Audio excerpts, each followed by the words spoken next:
आप जो इस तरह की घटिया हरकत कर रहे हो, और मैंने हमेशा कहा है कि जब अपने घर में हो, महाराष्ट्र में हो, यदि बहुत बड़े बॉस हो तो चलो बिहार, चलो उत्तर प्रदेश, चलो तमिलनाडु, तुमको पटक पटक के मारेंगे। महाराष्ट्र में मराठी भाषा नहीं रहेगी तो क्या पाकिस्तान में रहेगी, बांग्लादेश में रहेगी?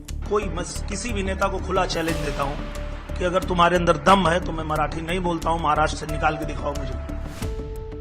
जब हिंदी मराठी के नाम पर सियासी गलियारे का पारा चढ़ा, मनसे की गुंडागर्दी पर गुस्सा बढ़ा, ठाकरे के गुंडों के खिलाफ आक्रोश बढ़ने लगा, तभी मराठी के नाम पर मनसे की गुंडागर्दी की एक और तस्वीर सामने आई।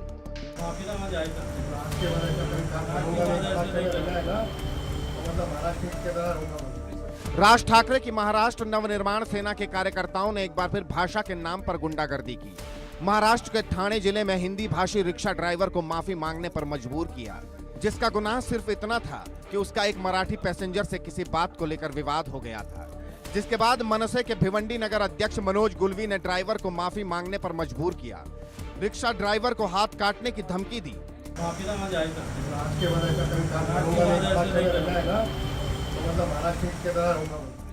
हालांकि इससे पहले भी राज ठाकरे के गुंडे मराठी के नाम पर महाराष्ट्र में उत्पात मचाते रहे,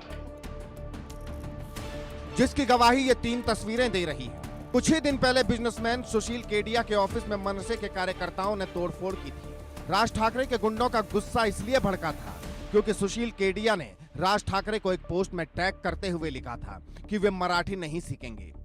उनकी इसी पोस्ट के बाद से ही राज ठाकरे के कार्यकर्ता और मनसे नेता उन्हें धमकी दे रहे थे और फिर उनके ऑफिस पर हमला कर दिया।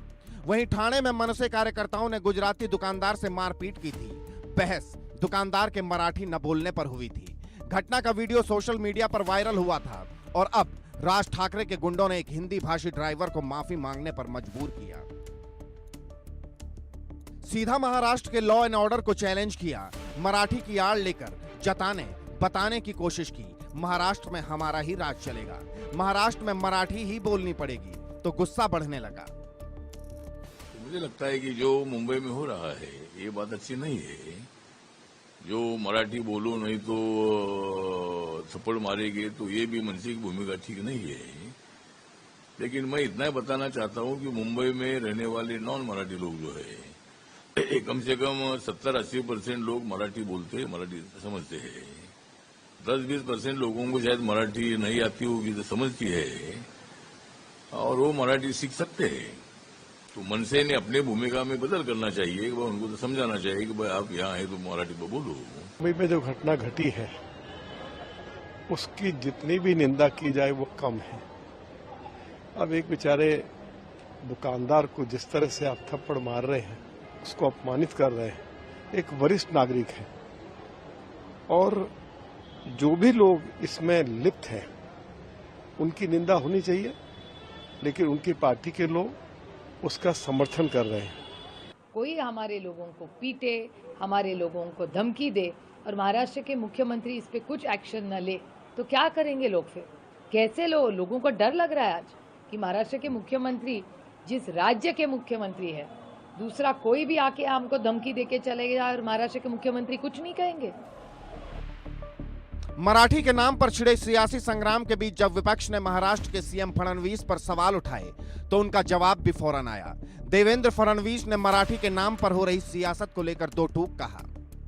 पुलिस कमिश्नर ने मुझे कहा कि हमने उनको रूट चेंज करने के लिए कहा था, लेकिन वो एडमेंट थे कि हमको ये रूट लेना है, इसलिए पुलिस ने उसको नकारा है। प्रयोगशाला की तौर पे देखा जा रहा है क्या? हिंसा की पूरा रूट जो है, जो राजनीति के लिए प्रयोगशाला के तौर पे देखा जा रहा है क्या? देखिए, मुझे ऐसा लगता है कि मैं महाराष्ट्र के मिजाज को जानता हूं। महाराष्ट्र का मिजाज ऐसा है कि इस प्रकार के प्रयोग यहां चलेंगे नहीं। महाराष्ट्र के मुख्यमंत्री ठाकरे ब्रदर्स को सीधी नसीहत दे रहे हैं, मराठी के नाम पर सियासी प्रयोग न करने की बात कह रहे हैं, लेकिन राज की गुंडागर्दी और उद्धव के मराठी के नाम पर सियासत को लेकर सवाल है कि आखिर बीएमसी चुनाव आते ही ठाकरे ब्रदर्स को मराठी की याद क्यों आई? क्या राज और उद्धव सिर्फ सियासत के लिए मराठी भाषा का मुद्दा बना रहे हैं? और सवाल ये भी, महाराष्ट्र में रहना है तो मराठी ही क्यों बोलना? Bureau report, India news. कई खास मेहमान हमारे साथ इस